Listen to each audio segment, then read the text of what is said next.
Akibat pergeseran metode bekerja atau belajar secara daring, tidak sedikit masyarakat yang menghabiskan waktunya di depan laptop atau layar ponsel. Vili salah satunya. Intensitas melihat komputer di masa work from home semakin meningkat saat pandemi. Vili merupakan penderita miopia, sehingga untuk beraktivitas ia harus menggunakan kacamata minus sebagai alat bantu. Ia pun sempat merasakan pusing dan terkendala gangguan penglihatan akibat terlalu lama menatap layar laptop. Dalam masa sekarang sih udah 2 tahun yang terakhir ya, sejak 2020 di WFH kan lebih dari 8 jam. Minimal tuh 8 jam. Iya, waktu itu nggak notice karena pengaruh terus-terusan duduk di depan laptop gitu ya. Sampai kemudian ke optik, terus ngecek ini minus, ternyata berubahnya lumayan 1 poin. Dari yang tadinya saya 2,5 jadi langsung lompat ke 3,5. Agar mata tidak kelelahan, Vili punya cara tersendiri untuk mengatasinya. Mulai dengan mengistirahatkan mata secara berkala hingga melakukan senam mata. Jadi pas lagi meeting misalnya saya off kamera, jadi kan saya bisa jelalatan ya, tapi sambil dengerin gitu ya. Atau setiap setengah jam sekali, karena saya juga sempat baca informasinya, itu saya keluar ke taman, lihat-lihat hijau-hijau, tanaman, itu sih. Miopia juga disebut mata minus atau rabun jauh. Penderita kelainan refraksi mata ini kesulitan saat melihat objek jauh, namun jelas saat melihat objek dekat. Dokter spesialis mata RSCM Kirana Umar Mardianto menyebut, selama pandemi ada kecenderungan peningkatan prevalensi kasus miopia.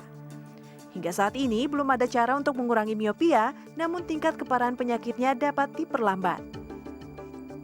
Miopia itu sekarang di bidang oftalmologi juga salah satu dari kelainan yang prevalensinya meningkat di seluruh dunia, terutama di Asia gitu. Saat ini di Asia kalau di perkotaan itu bisa kalau kita lihat di populasi produktif, di anak-anak sekolah, di remaja gitu, itu bisa sekitar 30-50% sudah berkacamata kalau kita lihat sekarang. Salah satu cara yang paling murah untuk memperlambat miopia adalah outdoor activity.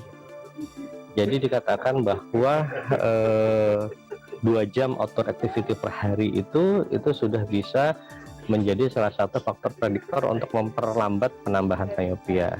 Dr. Umar menambahkan salah satu cara untuk mencegah kelelahan mata akibat terlalu sering menatap layar elektronik adalah dengan teknik 20-20-20 rule. Setiap 20 menit menatap layar, luangkan waktu sejenak melihat sesuatu yang berjarak 20 kaki atau sekitar 6 meter dari hadapan selama 20 detik. Kalau lensa, kalau udah baret, ya dia nggak jernih lagi, begitu. Artinya meskipun ukurannya masih sama, kalau lensanya sudah tidak maksimal bisa mengkoreksi, ya harus kita ganti secara bertahap. Sehingga memang untuk periode 1 atau 2 tahun sekali mesti diganti kacamatanya, karena untuk membaca dekat perlu tambahan lensa baca yang lebih kuat, begitu.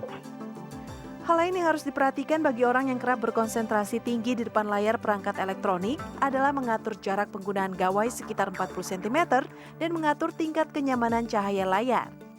Jangan lupa konsumsi gizi yang seimbang bagi tubuh serta lakukan olahraga ringan untuk penderita miopia berat agar kondisi mata tetap terjaga. Tim Liputan CNN Indonesia, Jakarta.